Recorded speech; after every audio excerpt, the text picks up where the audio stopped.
या जगातात तुम्ही बैलावर प्रेम करा, बैल आपला होतो, माणूस नाही. 15 दिवस एखाद्या बैलाला चारा खाऊ घाला बुवा. मी शेतकऱ्याचा पोरगाव, मला माहिती आहे सगळं. 15 दिवस एखाद्या बैलाला तुम्ही चारा घाला, 16व्या दिवशी नुसतं गेट वाजलं तरी मालकाकडे वळून पाहतो बैल. इतकं प्रेम असतं त्याचं आपल्या मालकावर. हातभर जमीन उकरण्याची ताकद आहे त्याच्या अंगात, इतका मर्द आहे तो. हातभर हातभर जमीन उकरतो नांगराने. पण हातभर जमीन उकरणारा मर्दानगी बैल घरी आपण ज्या वेळेला आणतो त्यावेळेला असं एवढं एवढं दावं त्याला गुंडाळतो आणि त्या खोट्याला बांधतो.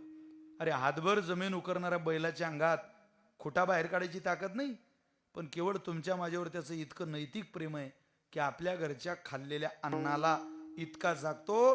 तुम्ही नुसतो अडकून ठेवलं तरी रात्रंदिवस खोट्यावर आपल्याच दावणीला, त्याचा प्राणही जातो तर आपल्या दावणीला. आपण आहे हो, त्याला बाजार फिरून आणतो, विकून येतो. तो तयार आहे आपल्याशी नातं जोडायला. 2 वाजेपर्यंत आपला कष्टकरी बाप त्याच्यावर आऊत आणतो. 2 वाजेला उन्हात सोडलेला बैल चरायला लागतो 4 वाजेपर्यंत.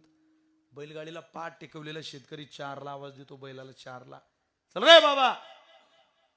एक आवाज देता बरोबर तिकडच्या बांधावरचा बैल आपल्या बापाजवळ पळत येतो धामक्कर. एका आवाजाने. या मातीचं दुर्दैव हे. 4 पायाचा बैल आपल्या बापाचा, 60 वर्षाच्या बापाचा आवाज ओळखतो. 4 पायाचा बैल. पण त्याच घरातला 30 वर्षाचा पोरगा, बापानं 4 आवाज दिले तरी एकदा सुद्धा बापाला ओ देत नाही. या मातीची शोकांतिक आहे. बोला ना, आता जोडता कोणाशी? हे खरं आहे? कुठे प्रामाणिकता शिल्लक आहे? एक चित्र दिसलं नाही अजून असं एक की ज्यानं हाताला तेल सोडलेलं आहे आणि आपल्या कष्टकरी शेतकरी बापाच्या पायाला एखादा तरुण पोरगा बापाच्या भेगा पडलेल्या पायाला ते तेल सोडून देतोय. एक चित्र दिसलं. ठेका मिळावा, मान मिळावा, पैसा मिळावा म्हणून लोक लोटांगण घालतात कोणाच्या पायावर. श्रीमंतानं माझं म्हणावं म्हणून लोक गडबडा लोटांगण घालतात. उभं आयुष्य हाजी हाजी हाजी हाजी करत जगतात. पण ज्या जगातल्या सगळ्या तीर्थांनी नांदावं आपल्या आईच्या वडिलाच्या चरणात, त्या चरणाला भेगा पडलेल्या पायाला, आपल्या बापाच्या पायाला भेगाच पडलाय.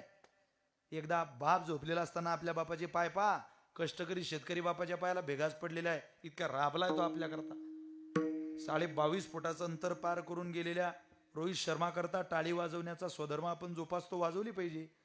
पण 22.5 फुटाचा अंतर पार करून गेलेल्या रोहित शर्मा करता, विराट कोहली करता टाळी वाजवताना जितका आनंद होतो तरुणाला, तेवढंच त्याला साधं विचारावं वाटतं. रे वयाच्या 60 वर्षापर्यंत या धुऱ्यावरून त्या धुऱ्यापर्यंत आपला बाप केवळ रणच काढतोय गळ्या. तू कधीतरी त्याच्या पायाला स्पर्श केला रे? कधीतरी जोडले त्याच्याकडे पोन हात? नातं जोडा विचाराशी.